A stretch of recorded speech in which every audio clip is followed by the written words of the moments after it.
welcome everyone. Today we have participants who are external to the University of Nottingham, Malaysia, including participants from the Ministry of Education and International Schools. So welcome to the session. And before we start, I just would like to remind you to mute your microphones to minimize distraction from the audio feedback. Right, thank you.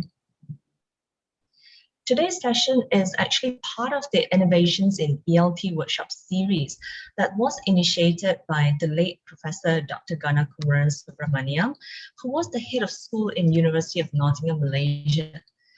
And those who know him surely know that he was such an innovative and passionate educator. And when he was planning this workshop series, he put so much thought and effort into the topics that should be covered in the series, and how to make sure that the topics featured in the series are current and also relevant to today's education. I think in typical years, we would have gathered together and would have seen each other face to face, but because of the pandemic, we are not able to do that in the session. But I remember Professor Gana said, the silver lining behind the pandemic is that we are now able to be more connected to the world with technology. And therefore, we can invite speakers from different countries to share with our students their knowledge and expertise in education. And today's topic is very relevant to the new normal that we are in currently, because the pandemic has really prompted us to rethink many aspects of education. In this workshop series, we have covered the aspects of teaching and learning, and today we will look at the aspect of assessment. What is assessment in the 21st century, and how can it be facilitated by technology like AI, and how assessments can be conducted during the pandemic? On behalf of Professor Gana, I would like to welcome and thank our speakers, Sean and Anthony, for supporting the School of Education and University of Nottingham, Malaysia. And I would also like to thank Keith, the Managing Director of UBSM, for continuing to support Professor Gana's initiative. Thank you. Our first speaker, Sean, is the co-founder and CEO of EduSynch. EduSynch is one of the world's most popular online testing platforms with over 400,000 students and dozens of educational partners. And before starting EduSynch, Sean actually worked on Wall Street for 6 months and then landed a job at Forbes Media, and he was helping to build the company's famous rich list, such as Forbes 400 and World Billionaires list. In 2013, he relocated to Brazil, where he acted as the operations manager of an educational technology startup. So today, Sean will share with us his expertise. He will share with us the role of AI and natural language processing in online assessment. And just to let you know that Sean is now in Brazil, and therefore it's now 1 a.m. his time. So we really have to thank him for being so supportive of this session. Thank you, Sean. Thank you. Our second speaker is Anthony. Anthony is currently the principal of GEMS International School, Tropicana Metro Park. GEMS International School is a British curriculum international school in Klang Valley.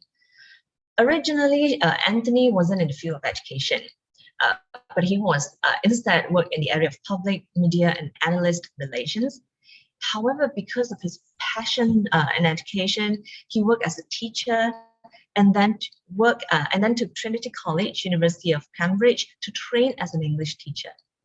He worked at a number of schools and he held different leadership positions, including assistant principal, and also executive director of education. He's also editor of the Much Ado About Nothing and 12th Night in the Cambridge University Press Cambridge School Shakespeare series. And he has just qualified as a leadership coach. Today, Anthony will share with us how assessments can be conducted in the new normal protocol and also probably in the future. So without further ado, I would like to pass the floor to Sean, our first speaker. Over to you, Sean. Thank you, Shanyu, for the introduction. And just wanted to thank you again for inviting me to speak today. And thank you, Keith, for organizing the event as well in partnership with the University of Nottingham. And thank you, Anthony, as well for joining. And thank you all for coming to hear me speak. So with no further ado, allow me to share my screen. I prepared a little presentation for everyone today. So hold on one second. Okay, can you guys, can everyone see my screen? Yes, we can.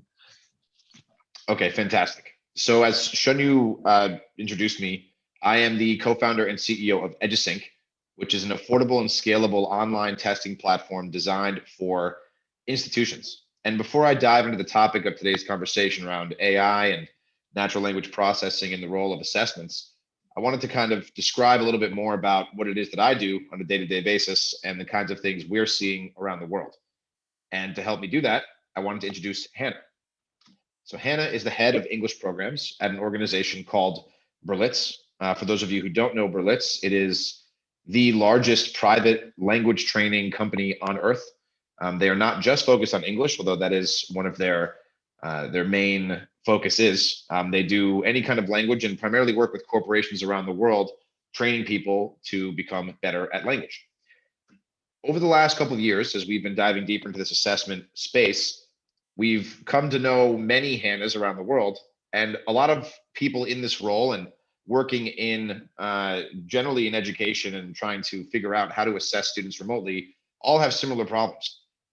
Prior to the pandemic, and surprisingly, even during the pandemic, a lot of testing was still being done with pen and paper or multiple choice tests on a computer, on, say, Google Forms or Microsoft Forms, or even in Google Docs or in an email. This can be somewhat functional depending on the type of exam you're administering. But when it comes to language exams, especially around English, and you need to test the spoken and written abilities, this was typically being done via interviews or Skype or Zoom or phone calls. Additionally, as you can imagine, using all these different types of rudimentary tools to conduct evaluations and assessments means there were no cohesive reporting tools for teachers or administrators. And as such, there was no real way to give feedback to students. So with this in mind, EduSynch was born, and we created a tool to help institutions focus on three very specific parts of the assessment space. The first, we have a platform that allows any institution to create their own exams, what we call the authoring tool. We also use AI-driven remote proctoring to make sure that the person who's taking the test is who they say they are and they're not cheating. And thirdly, and one of the most important pieces of this, is helping schools organize their data and analysis around the students' performances. So just to kind of sum up exactly what it is the platform does. Everything is 100% online. So this can be done as an administrator in any country on earth. You can go on and create your own test using one of our 40 different question types. There's then a centralized area for administrators and teachers to generate reports and certificates for students. Schools can use their own staff also to conduct analysis and evaluations for spoken and essay responses. And the whole thing was designed to be affordable and scalable. So it can be used across any kind of device, although we do encourage the use of computers, especially during important tests. Just to give you an idea of the kinds of reports that we showcase to schools that are using this specifically around language testing, we do a lot of our language testing according to the CEFR, the Common European Framework of Reference. And we usually allow schools to customize how they do their own analysis. But what you see on the screen now is generally how it works. So we provide detailed feedback, scores, as well as recommendations and contextual feedback on the strengths of the candidate or the user in a very organized manner that's virtually available immediately after the test. In some cases, it may take up to 24 hours to get the results. But as you can see, we analyze detailed skills like fluency and coherence, grammar and vocab, as well as accent and pronunciation. Now, again, this can be customized. So this is just an example of a language test, although we do all types of exams on the system as of today. Currently, just some data about the company itself. We have over 400,000 users, as Shunyu said.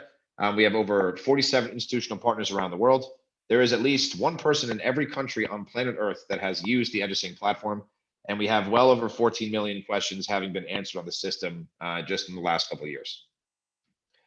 Some of our clients, we work with institutions of all shapes and sizes, from Education First in Europe to the University of Auckland in New Zealand, Berlitz, as I previously mentioned, even companies in India like Aptech, as well as in Latin America like Open English, and universities in the US like BU and Arizona State University.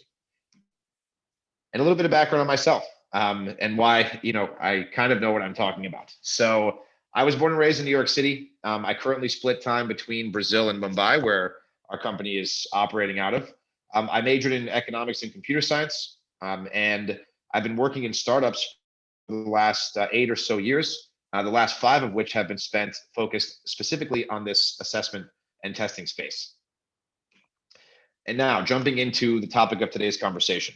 So before I go down the route of artificial intelligence and natural language processing and how it's being used in testing, I wanted to explain a little bit more about the new normal, as everyone is calling it, and what is being termed as Education 4.0, or how we're leveraging connectivity to improve education generally around the world. So just to kind of explain where we are as of today. So Education 1.0 was basically training students to work very specific jobs, most of which were menial labor. Education 2.0 was more advanced training, kind of giving students and children specifically the ability to read and write, and also giving them a general education about numerous topics and kind of allowing them to find what they excelled at. Education 3.0 is considered to have truly changed the game when computers became important tools for industry, and the trickle-down effect meant that people had to be educated on how to use computers, and as such, the technology around what we were delivering on computers changed dramatically. And where we are today, Education 4.0 is the connectivity of all the computers, or the internet rather, and how this is really now impacting the way that students are learning, schools are administering exams, and the entire world is now existing, especially given the situation with the pandemic this last 12 months or so. I'm not sure if you guys have heard this saying, but this is one that I like to reiterate because I think it is very important, and that technology can't replace teachers, but teachers who use technology will replace teachers who don't. I think this is now more relevant than ever. And although some countries are now coming out of, the worst of the pandemic, it does seem as though this digital education realm is here to stay. Now onto the topic of assessments specifically. So just a general overview of what I'm going to be talking about today, the difference between what we call assessments versus evaluations. So assessment is really more the ability to analyze the knowledge base of an individual and understand where their skills are. You can also test their attitudes, beliefs, soft skills. There are many things that assessment can be used for, whereas an evaluation is focused specifically on grades and understanding if a student actually grasped the material that they learned in class. And I'm going to dive into now some examples around how both assessments and evaluations are being conducted using some of these advanced technologies that are now improving on a day-to-day basis. So the way that we conduct assessments at EduSynch, the fact that the platform is customizable, but you do have these long form submissions of both spoken and written abilities. A student would take their test on their computer or mobile device. It would then be distributed to one of our evaluators on staff, or even amongst the staff of the university. And then a human being, one of the evaluators, would actually give feedback to the student using the platform, which is designed to make this process easy and have it all in one centralized place, and can even be done on a cell phone. And all that is designed to be done within 24 hours. So this can be used both for evaluations in the sense of teachers evaluating students' mastery of class content or course content, or even assessing soft skills, or doing interviews online for potential jobs in the corporate space. So, but this is kind of the base level of how technology is being used to assess individuals at scale. The case study that Keith actually mentioned in the beginning of the call, where this has proven to be quite effective, is with one of our partners in Indonesia. Now, LIA is the largest English language school in Indonesia, with 63,000 students spread across 65 centers in 18 regions of Indonesia. Now, previously, all of their testing was being done physically in the centers. Obviously, because of the situation now plaguing the world, they had to get creative. And we happened to meet them right before the pandemic hit. And while we did start helping them kind of deliver TOEFL and IELTS and CEFR tests, they have now onboarded their own exams onto the platform. They're using their own teachers to evaluate certain components of the test. and it's proven to be quite effective. Now, there's obviously a lot of work to still be done in terms of onboarding other exams, streamlining the process for students as well, but the base level is set. The platform is functioning. Teachers from LEAR are on there collecting results and generating reports, and all the students are logging into the same platform from their own houses and their own devices. Now, Education 5.0, as I like to call it, will be the introduction of artificial intelligence into this process. Now, what do we mean by artificial intelligence? I think most people, when they hear artificial intelligence, think of this image. The machines are coming to take our jobs and will end life as we know it. In reality, artificial intelligence is much more like this image. It's designed to be integrated into our existing workflows, into our existing tools, maybe even into new tools as well. But there is no education without educators, and educators are us. Now, understanding that, I think it's important just to kind of define what artificial intelligence actually means. The whole idea here is to simulate human intelligence and mimic our actions in a machine. Now, the way that this can be used, specifically around testing, and many of you have maybe heard this term, is around adaptive assessments and adaptive testing. Now, it's actually not that complex of an idea, and this has now been put in practice in many companies around the world, and a lot of standardized tests are also now following this paradigm as well. Basically, the way that computer adaptive testing works is you have a huge amount of questions sitting in the question bank, and all of them are basically categorized based on difficulty level or question types, the types of things that are being tested. And you actually iterate through the entire bank, showing each question to the students.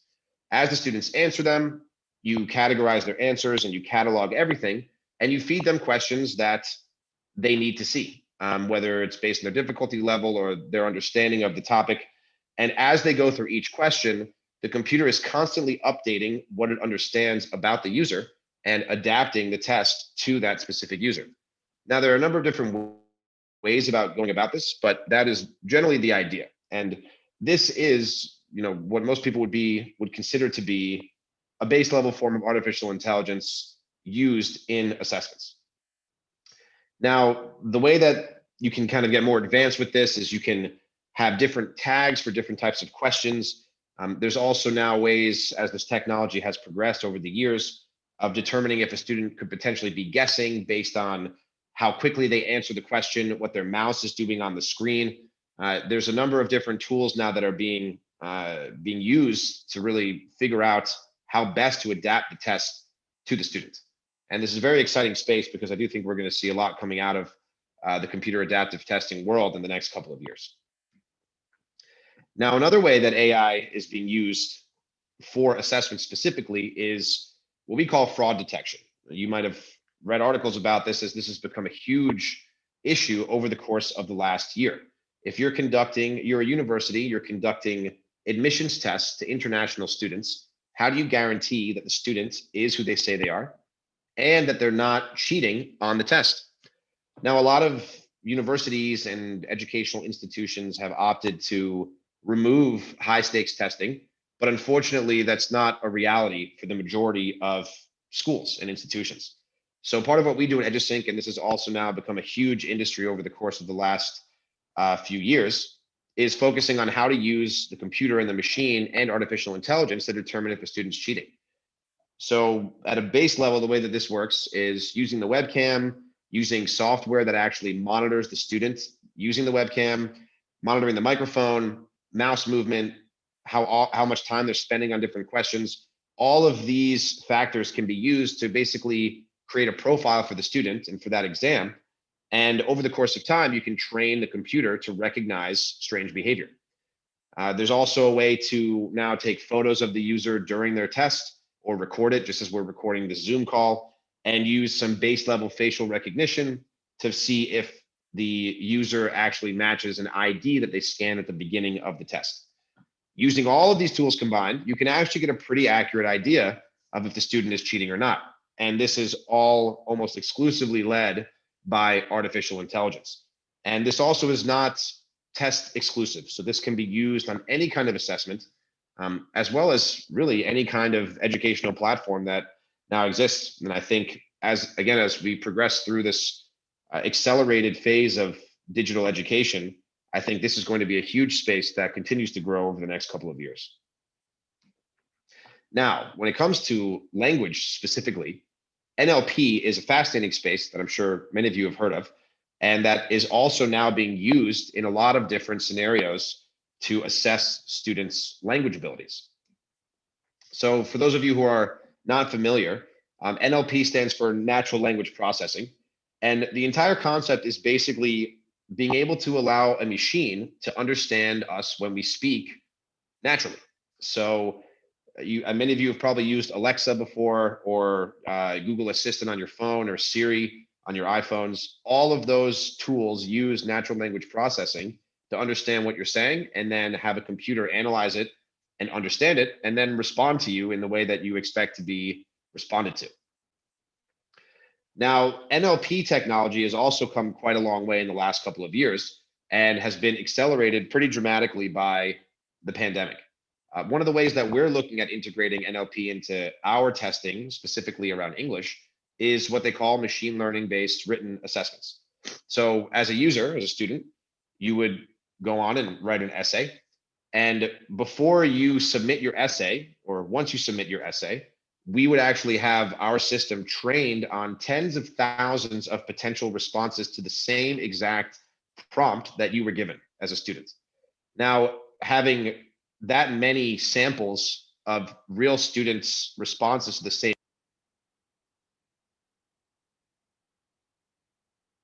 question, vocabulary, conjugations, there's a number of different ways. Oh, sorry. Can you guys still hear me? Is my audio still good? Just checking. Yes, we can hear you, Sean. Okay, great. So there's a number of different ways that NLP technology can be used, but this is obviously one of the most interesting and has gotten pretty scarily accurate. If you're interested in checking out some more around this, you can check out IBM. IBM has a tool called Watson, where you can actually go on and use, they have millions of different samples of writing submissions that they have trained the machine to analyze, and you can actually use it yourself and train it to analyze any kind of written assessment. I think this is going to become something that we'll see everywhere around the world for all types of written testing moving forward. Another interesting technology using NLP that we're also going to be adopting as well, but something I thought was pretty fascinating generally from the language space, what they call elicited imitation. Now, this is just a fancy way of saying a speaking test, but basically the idea is, again, as you guys have probably used at some point one of these technologies like Siri or Google Assistant or Alexa, and you've spoken to it and it understands what you're saying, it kind of follows a similar pattern. So the idea would be for a student to test their oral abilities, we would have a series of different sentences, I guess what we would call chunks or even phrases, and the student would read them on the screen and then speak them out loud. And then based on having trained a machine across tens of thousands or even millions of people responding and speaking those same words out loud from different places around the world, you can guess, or you can gauge, not guess, but you can accurately gauge the correct pronunciation based on the type of accent you're trying to simulate. So, I have an American accent. So if you wanted to train someone to speak with an American accent and gauge their ability to speak with an American accent, this is a very effective way of doing that. And it's also quite easy to do from a technological standpoint. It also, one of the limitations of this is that as of today, there is no real way to simulate or to assess minutes of spoken language. So this is a pretty solid workaround that, while focused mostly on pronunciation, as you extend the length of the sentences, you can actually start to understand how the student is really comprehending what they're reading and what they're speaking based on their cadence and the flow of how they're actually reciting what's on the screen. So again, all of this uses similar technology, that natural language processing technology, to really be able to understand if the student is able to speak well. And if they're not, it can even pinpoint out weaknesses. So the whole idea would be to use this again as the base level of technology. And I do think in the next few years, we'll see some pretty significant advances along this line as well, where you'll be able to have a machine fully test you with you speaking for minutes just directly to the computer. But as far as building blocks go, I think this elicited imitation concept is pretty solid. I know we have limited time, so that's all I put together for you guys today. I do hope that this presentation, while short, was informative, and I'm happy to answer any questions that you guys may have. Yeah, thank you for the time, and I do hope this was useful.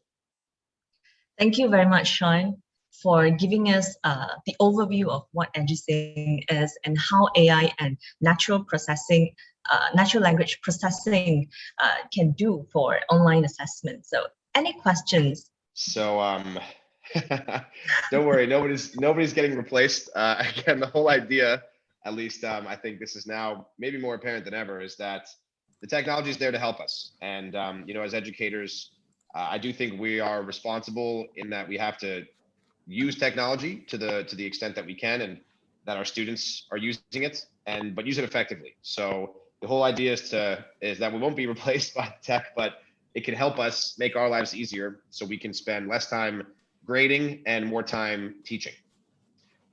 So a question from Calvin here. For the fraud detection and eye tracking, I wonder if it would be utilized in class to see who is paying attention. It does feel a bit dystopian, but interesting. I've definitely heard the term Orwellian in that, the computer is watching us all. But the idea, and I think just in the last few months, in the last year specifically, once the pandemic hit, universities and educational institutions around the world panicked, and everyone needed a way to administer exams online and make sure students weren't cheating. And a lot of them went for solutions that were very rigid and really trying to not think about the student's experience during the test. I think now the pendulum has swung back, and a lot of schools that we're speaking to specifically are more concerned about the user's experience and not invading their privacy, and really trying to make sure that they're enjoying as much as they can the test itself. So I do think that there are many interesting use cases for this remote proctoring technology, well and above just assessments. We do have a few partners in this ed tech world that we've spoken to who are using it in a similar way. I have a few friends who've developed a Zoom-like platform where the teacher, but it's meant specifically for one-to-many, teacher-to-many students teaching. And if a student looks off the screen for too long, the teacher gets a message on their side of the screen. So it does definitely have this this feature as part of it. So I think it could be interesting if you are interested in looking into that. I'm happy to send you a demo of what these guys are up to. The next question here, would you agree to it though? If it's in education, that's probably in the workplace. Imagine going to work and you shift your eyes for a few minutes and now you are in HR. Yeah, this is one of the interesting conversations that I've been having too with a lot of our partners. The idea is to make it so that it's not invasive, but only being used for the reason that you're saying it's being used. Obviously, you have to trust the company that we're working with, right? So this is definitely a hot topic issue. And if you do some Googling, you'll actually see a lot of students and institutions around the world have been complaining about this for the last 6 months or so. It's become a very hot button issue. And the problem is that, or not the problem, but I think a lot of companies now are coming up with more creative, less invasive ways of doing this. Another question in here. There's a video I came across where an experimental school in China used this brainwave detector to see if students are paying attention. If they aren't, the device would glow red and the teacher could know. That is absolutely terrifying. I have not seen this used anywhere in my experience. I do think that, again, a lot of the institutions that we work with and that we're speaking to are really thinking about the student's experience as, having gone through this last tumultuous year, and are really trying to make it as enjoyable as possible doing a test. I really hope we don't get to the point where we have brainwave detectors to tell the teacher if we're paying attention. In my day, they would just throw something at you if you were sitting at the desk and not paying attention. So I do think that once things go back to some form of normal, we we will see this, and I don't really see that becoming too widespread over the course of the next few years. As far as EduSynch is concerned, you guys can go to the website. It's I'll send you the actual login here, and I can share it with the group after. It's free to sign up. We do actually have prep courses for TOEFL, IELTS, and TOEIC. You have a 7-day free trial. I'm also happy to give anyone who's in this meeting now free access to some of the practice materials if you want to check it out. And if you do think it could be useful for your organization, please feel free to email me. I would love to have that conversation. So there's one last one here, Shanyu, before I turn it over to Anthony. I'm running over or not. Okay. Very interested in the elicited imitation and speaking evaluation, how it works technically. I would like to know what criteria the evaluation is based on. Does it turn speech to text or involve IPA, or does it compare the spoken speech to the corpus of an audio database? I believe that is the last option that you put in here, Noran, is actually how it works, at least in the way that we're developing it. We have an audio database of thousands of responses to the same questions with different accents. And then based on who our partner or what our partner is looking to assess, we use that selection of audio to kind of gauge the student's accuracy. And that's correct. It only works on the accuracy of phonology and not the fluency of the learner in producing the language. This is one of the drawbacks and one of the reasons why we still offer the human-driven evaluation as well, with the technology just facilitating that piece. Students will speak into the computer or their mobile device. A teacher will get a notification, an email saying they have a test to score.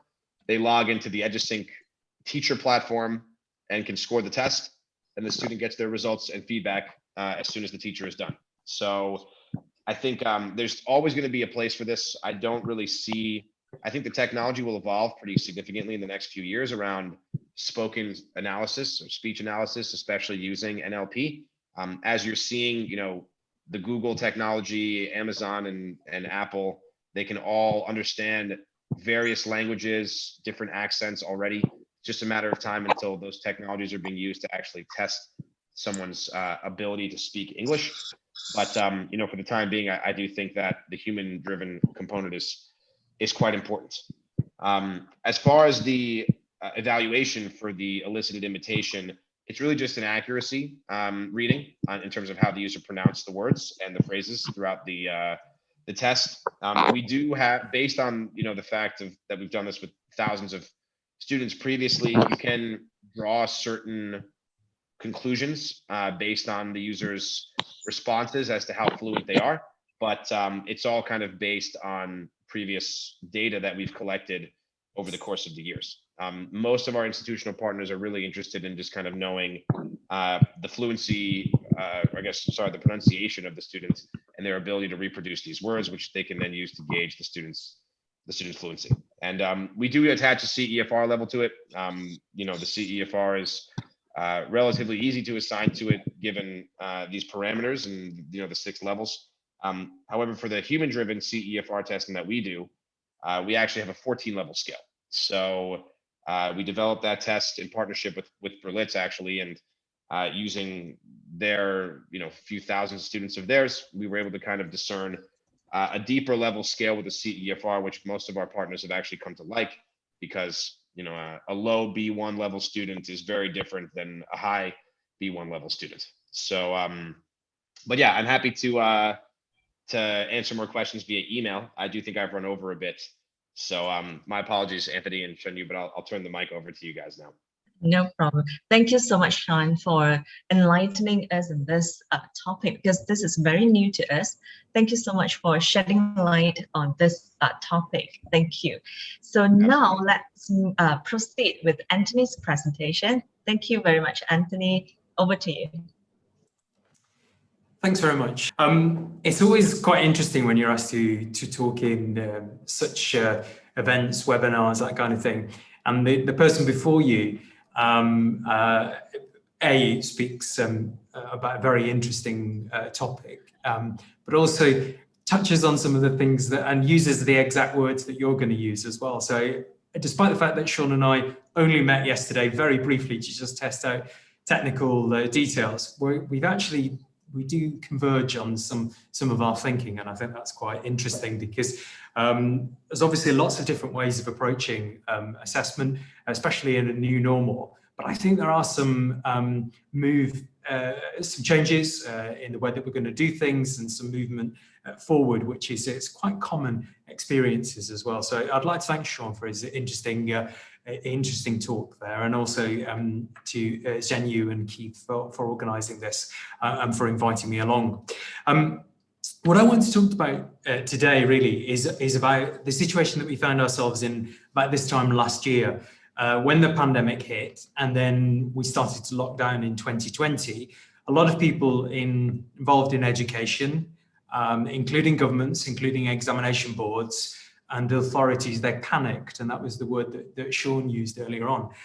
They questioned how we could assess, test and examine students in schools, colleges and universities if we couldn't have written terminal examinations that weren't possible due to lockdown.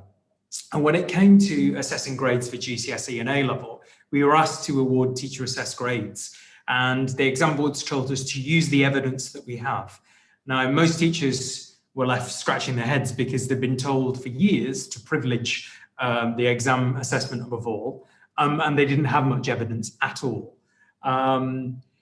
Now, despite being in the fourth industrial age, and as Sean was pointing out, being poised on the edge of going into a fifth industrial age with automation and sort of artificial intelligence, we're still relying on techniques for assessment from before the first industrial age. And the pandemic's given us all a bit of a nudge in the way that we think. And so I want to talk to you today about how we might use some readily available resources to design and use assessment with your students, to provide evidence and to inform your teaching and help you to improve. So we've mentioned a couple of times those ages of the industrial development. I think it might be best to start with where our common forms of assessment come from in the first place. And they actually have their origin prior to the industrial age, full stop. Prior to the 18th century, schools were mainly for the rich, or they were charity schools. Schools, as I said before, the 18th century were not really for everybody. They were focused mainly on teaching about Christian theology and a little more about that. It was in about the mid to late 18th century that we started to develop schooling as we know it now, specifically in Prussia, where they developed state-funded schools. It's about 100 years before France and Great Britain do that. And that was focused on reading and writing, and there was also teaching of singing. Christian values were still in there, and if you paid a little bit more, you got to do maths. But what's quite interesting about that model is that they develop a examination, a final examination, a sort of graduation certificate called the Abitur. Now that qualification was eventually spread out to all Prussian schools, and then extended to all of Germany.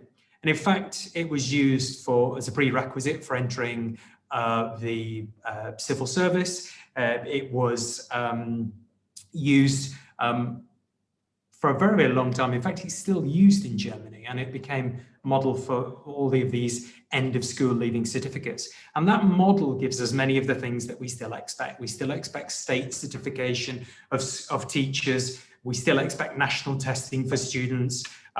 Therefore, you have to have a prescribed national curriculum, and you usually get some kind of school leaving certificate.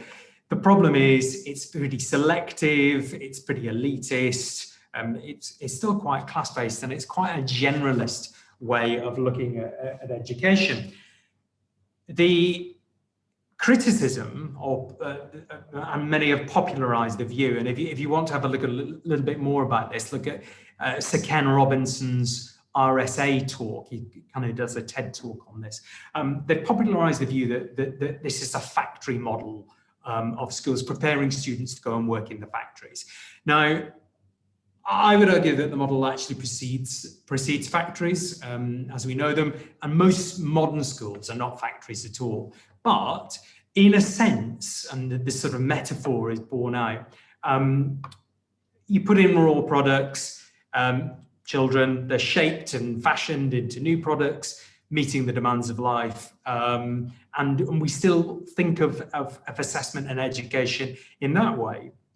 Perhaps we need to redevelop that thinking and redefine that thinking, because exam specifications can become a specification for manufacture. So the assessment starts leading to a narrowing of the curriculum, and it starts shaping what we actually get taught. Assessment used poorly can limit learning, and it can dominate time. Poor assessment can lead to poor results. So when I was taught to be a teacher, one of the things I was taught very clearly was, if you set a bad task, a bad assessment task, you often get bad outcomes. And it's essentially the same as in academia. If you set yourself poor research questions, then your research is generally poor, and what you find from that is generally poor as well. But we do know that testing and assessment can improve results. So practice testing effect is quite effective. So we need to challenge this idea of the exam factory, and we need to use assessment to add value. Why do we assess? We actually use assessments for lots and lots of different things in the school system and in the education sector in general. Certainly there's this feedback mechanism between teacher and learner, what we might term as an evaluation and assessment framework that informs future teaching. Certainly we use it for accreditation, but we also use it to measure competency of teachers, the impact of teachers, measure the effectiveness, the compliance of schools. We use it to measure leadership, and we use it generally to measure school systems and the development of countries. So the PISA tables, for example, is another thing that we use the assessment for. But there are different purposes of assessment, and what I want to get into here is, when we are thinking about assessment, we should actually be thinking about why we are assessing.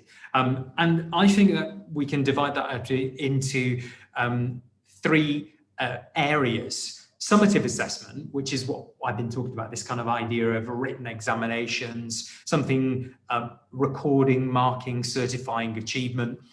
Formative assessment, which I think often gets neglected, this idea of a feedback loop, actual marking,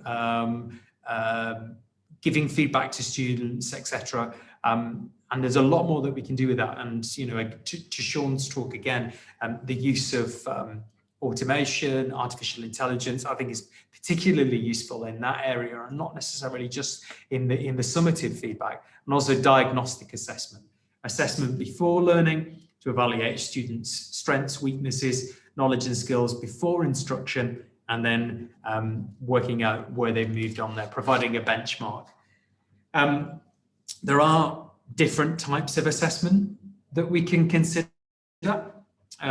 We often focus on that bottom section there on national examinations, but classroom assessment is massively important. It's lost in a lot of the formal systems. It's lost some of its cachet, it's lost some of its usage that it had a few years ago, maybe 20, 30 years ago, when this was quite important to the grading of students. But it's still there and it's still important, and I'm going to argue that we actually should perhaps use that a little bit more. But I also want to just share this with you, which I think is a little bit of a really neglected area. We actually assess children a lot, or we assess students a lot, depending on what your environment is. And we don't think of certain things as assessment, because we kind of privilege written, formal, external assessments much more than any other assessment. And so when we're being asked for evidence, I think it's important that we consider this in the round, in totality. And you can see there, what I've tried to do is I've tried to indicate the difference between formative and summative assessment, between formal and informal. And I think that's a bit of a continuum as well, because you will see that some of those things on there could both be summative and formative, and they could also be informal and formal. And one of the interesting texts, one of the formative texts that I read that really helped shape my opinion on this was a very small pamphlet. I haven't got the original, but I have got one of the companion texts here. It's a very slim read if anybody's not a great reader of a long text, but it's quite interesting because it very simply tells us the differences between formative and summative assessment and what the impact of the use of formative and informal assessment is. And that was Inside the Black Box, which was by Black and William, and it's about from 1998, so it's quite an old text. However, just a little bit of evaluation of how much we still rely on external examinations, particularly in secondary age children. You can see right the way through there, most countries assess students at the end of their schooling in 5 or more subject areas, which I think is quite interesting that we're still reliant on this abitur model, this end of leaving school certificate. So the problem with that, which becomes even more so in a pandemic and trying to work through in the new normal, is that these tests are high stakes. There is a question around whether they're fair to all, whether they're fair according to gender, according to affluence, according to whether one has access to certain resources such as tutoring, etc. And there's a question also what they do test. Do they test knowledge and skills? Are they too specialized? Are there too many? And are they too reliant on terminal examinations, what we used to call one day in May, because that's traditionally in England where students are examined, and people have an off day, and that's the hay fever season in the UK and all of those kinds of things as well. So lots of people can be affected by those. Examinations are also pretty political. There are many accusations of people cheating. One of the greatest advancements in technology not too long ago was sort of websites where you could download essays that you could then turn in. That was removed because the English government's response to that was to completely get rid of any form of coursework, any written and oral assignments, because it couldn't be controlled. And the other accusation is that there are too many top grades, that teachers and learners get better at passing examinations, at learning how to pass those examinations. And so this devalues them. And what people tend to do is they tend to make the test harder. They tend to remove things like open book testing, which is where you're allowed to take in, say, for example, a literature text that you're being studied on, or they make the text have more, the examinations have more difficult content, or in the case of what they do with IGCSEs and A-levels is they moderate the outcomes. So they fit the test scores onto a bell curve, and then they decide how many A's, etc., they're going to award.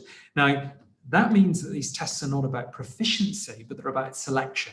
And again, we go back to that idea of selecting people for the civil service in 18th century Germany. So what happens when people are not able to sit examinations? What would happen if we stopped making teachers part of the tested and made them into the testers? In this situation, there is not much trust between parties. And one of the problems that we had in the pandemic was that led to no assessment data, controlled or otherwise. The teacher assessed grades from last year led to no comparability between the years that have gone before and the years that will come in the future. So one of the reasons why I think Cambridge assessments are this year not allowing teacher assessed grades in areas where written formal examinations can take place. So no confidence, in the system could very quickly fall apart. So what could be potentially a solution to that, and what can be a solution for us when we want to gather this evidence and help our students continue to improve? Well, the pandemic has provided a great opportunity for this, because it's forced us to get on with some things that maybe we should have done for some time. Because if we're still using means of measuring people that are 200 years old, then we've got a little bit of catching up to do. Over 250 years old. So during the pandemic, there's been a widespread adoption of video technology, widespread adoption of document sharing technology. We have a huge collection and stored a huge amount of evidence in tasks, quizzes, assignments, etc., that we've set online, and there've been rapid advance in automation. Even the most tech-phobic teacher has been finding out how to use surveys as quizzes that mark themselves, that give children answers very quickly, give them that feedback that Sean was talking about. Obviously, Sean's technology is much more advanced than that, and it might be something that people want to tap into. But the whole nature of what we've been doing with online learning has meant that we can have anytime, anywhere learning and assessment, and we want to take advantage of that. Because tech's moved on rapidly.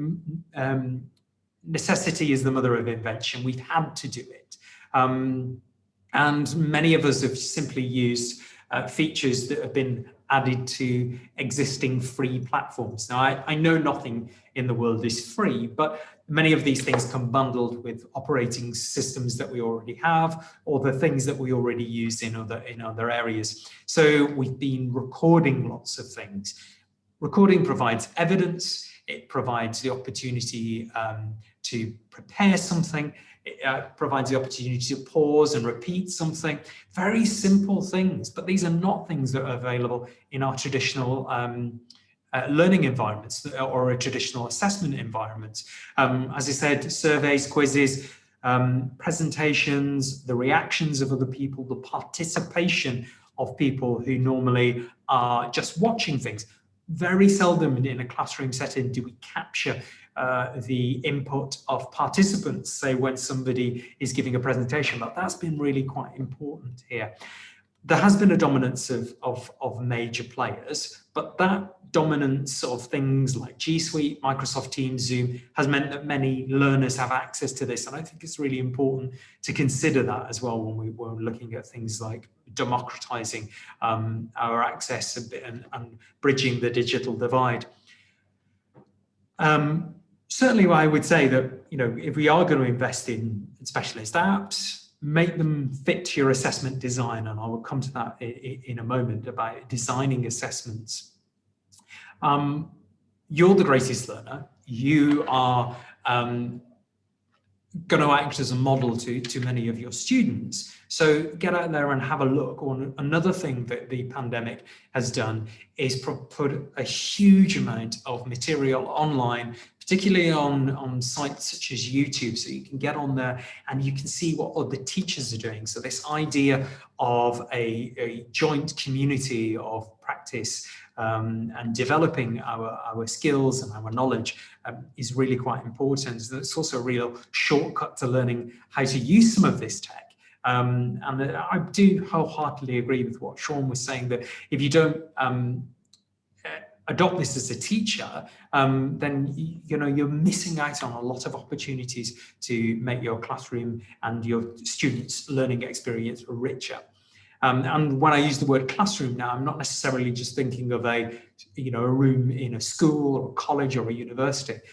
This has been essentially my classroom for the last 12 months. So we can start using these things a little bit more freely, I think. And also consider this. Technology provides comfort to some people that the real world doesn't, and I include teachers in that. So it shouldn't just be for the pandemic. I found that some teachers are actually much more effective, they're better in the tech world because they know that world much more so than they know the world, the traditional world of teaching that I was taught to teach in. So that's really important. And many of our students are as well. So they perform at a better level and they assess better in those environments. So capturing them in those environments is really important. And then finally, a really important one here is we are producing a huge amount of material that is great for teacher training. Moderation, sharing the qualities of a technology, and it's opening that black box that William and Black were talking about in their work, because prior to this, there wasn't the opportunity to capture lots of these things. There wasn't the opportunity to record a lesson and then to say to another teacher, can you help me assess this? Can we learn together? Can we apply the mark scheme? So that again is a really, really important thing. I think one of the most important things, though, is designing your assessments. You've got to think about 4 things, in my opinion, when you're designing your assessment. The validity of the assessment. How appropriate is it in relation to its objectives? How reliable is your assessment? Does it focus on how consistent the assessment is in measuring student learning? Is it criteria focused? Are you going to fix it to exam board or qualification outcomes or any shared criteria? And are you going to exemplify them? I think one of the things that I've always tried to do with my students is share the criteria, not to have this as something which is an unknown, but make it very clear and talk about that and help them understand what they're being assessed toward. And finally, outcome orientated. You've got to think about what evidence you want right at the beginning. Now that I know that exam boards might want evidence in the future, I'm now building that into what I want to do and what I'm teaching. So some implications for what we're doing.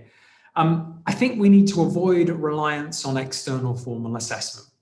I think it's de-skilled teachers in assessing students. It leaves teachers vulnerable and unable to evidence learning and achievement. And that's not just to prove to exam boards, it's for a variety of other reasons why we might want to evidence learning. One of the reasons is actually to feed back to students and say, actually show them what they're doing wrong and how they can improve this. That's something that we could learn from sports coaching, where they've been videoing, recording people for a long, long time and then talking them through that. I learned that from my cousin, who's actually a head coach of a rugby team, that they've been using that for a very long time. I used that with teacher training many years ago.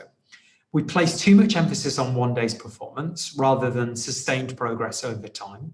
And we don't prepare students for real life assessment experiences if we don't mix it up a bit and we just rely on written formal tests. And I include just translating that to a digital environment as well. Just because we put something online, it suddenly doesn't stop it being a written task. I used to talk about a long time ago about interactive learning, and I used to say that because at that time we were obsessed with using technology in the classroom, and I used to say it's not interactive unless you make it interactive. Just moving it from real life to a tech situation is not actually making it interactive, and neither is making something an assessment real life just by moving it to a different medium.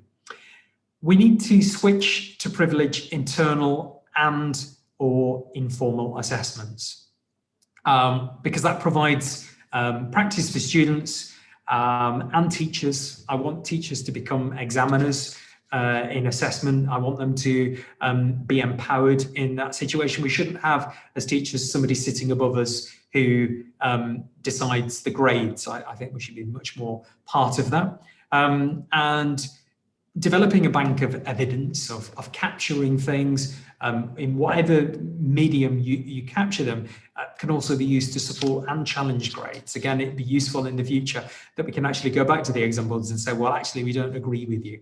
And I've done that on a number of occasions. We want to capture performance, knowledge and skills over time, and we want to get in those real life situations. And I want us to move to a blended learning environment. I want us to be ready for the unexpected. I want us to be capturing all learning as evidence. I don't think that we should be constantly saying that all learning that has gone before is irrelevant and everything relies on this test.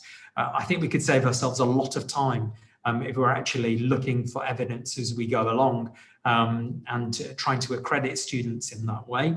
And I want us to have the opportunity to have anytime, anywhere learning.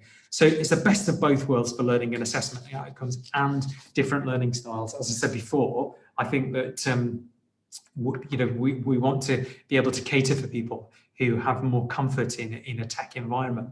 So questions for teachers, I think. Should we abolish or replace formal examinations? I don't think it's going to happen. Pandemics led to many questions. What's the point of GCSE, IGCSE and A-level is one that's in my field. Why do we do a set of exams at 16 and then a set of exams at 18 and then a set of exams at 21 or 19, 20, 21 years old? It's a good question. I don't think it's going to happen because I think we do need some form of accreditation, but perhaps we should consider the pedagogical impact of over-testing and privileging external assessment. So in designing your assessments, think about that one. Think about what assessment is for. Too many exams are actually about testing the teacher and the system and not about the student. I think that's really important. We've got lots of students in a variety of fields, and actually they're sitting exams because it's about testing the teacher and the system and not about them. And maybe there are other ways that we can accredit them and gather the evidence to say that they've met the criteria for the proficiency in this standard. Does the assessment advance learning? If it doesn't, why are you doing it? That is the big question for me. And is there a balance in what you're doing between formative, summative, informal, formal, internal and external assessment? Get that balance. If you're too reliant on one of those things, I don't think you're testing in the round or you're assessing in the round. And when do we use technology? As I mentioned, only when it adds value. Does it allow you to capture the best from your learner? So again, when I was taught to be a teacher, I was taught to catch people being good. That's specifically about behavior. But I think it really does apply in terms of assessment. You never know, actually, when somebody is going to do something and it's remarkable or they hit a particular standard. So let's think of ways that we can capture that evidence throughout a course and not just rely on the end. Again, another point in learning that I understand is that if you have done something once, then you have learned it. Maybe not embedded, but if you've done something once, then you have attained that particular criteria. And so again, I think we really need to be capturing students when they are being good or they are doing things which are successful. I'm going to stop there and give people some time. Thank you so much, Sean. Thank you for sharing with us some very practical issues and concerns in terms of assessment in the current context and also in the future context. So any questions from the floor? I know we have participants from international schools and also from the MOE and also from the future teachers, right, in Nottingham University. Any questions that you would like Anthony to address? Right. There's one question in the chat. May I ask if there are any job openings at GEMS? Very practical question. Very practical question. Yes, they're all available on our website. So please do visit us. Is there any are there any opportunities for internship? Yes, absolutely. I mean, we don't have any formal opportunities, but we do when people write to us, consider that. We feel it's really important that we support teacher training. After all, that's sort of developing the system.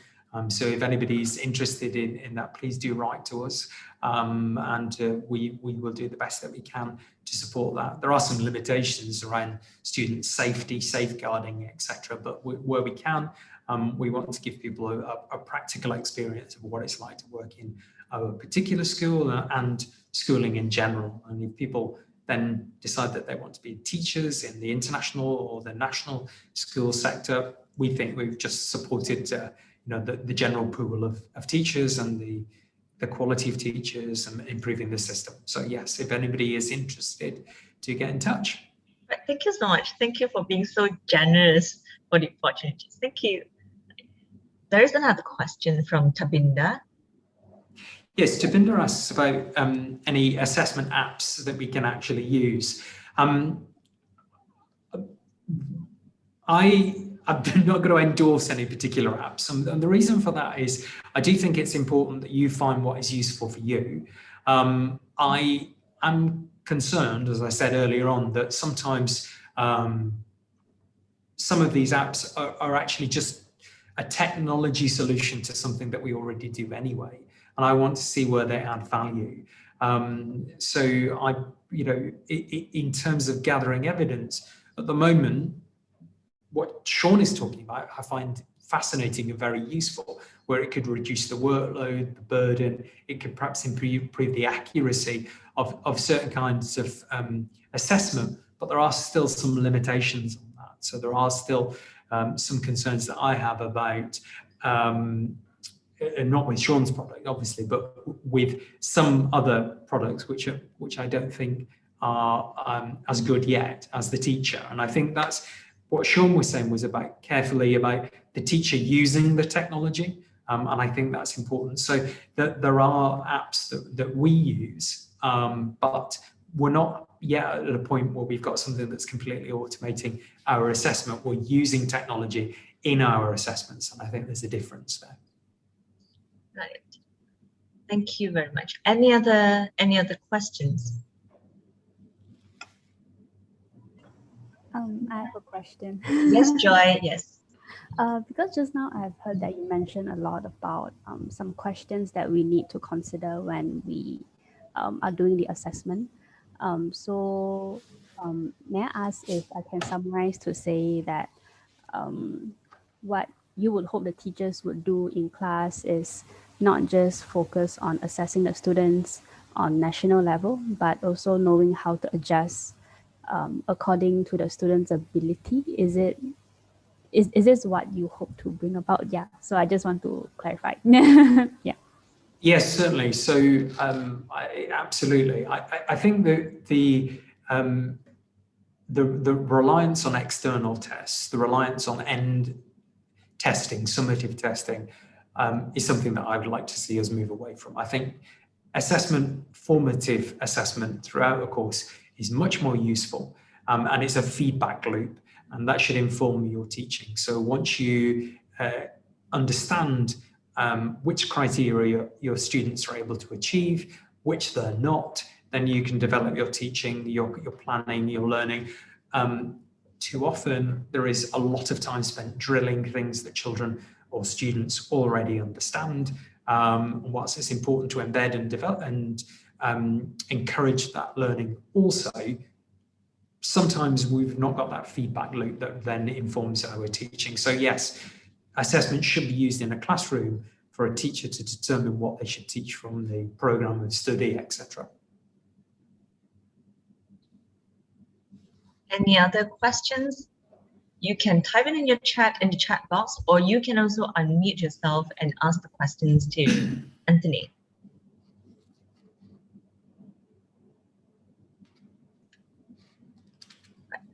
While they are thinking about other questions, I have a question.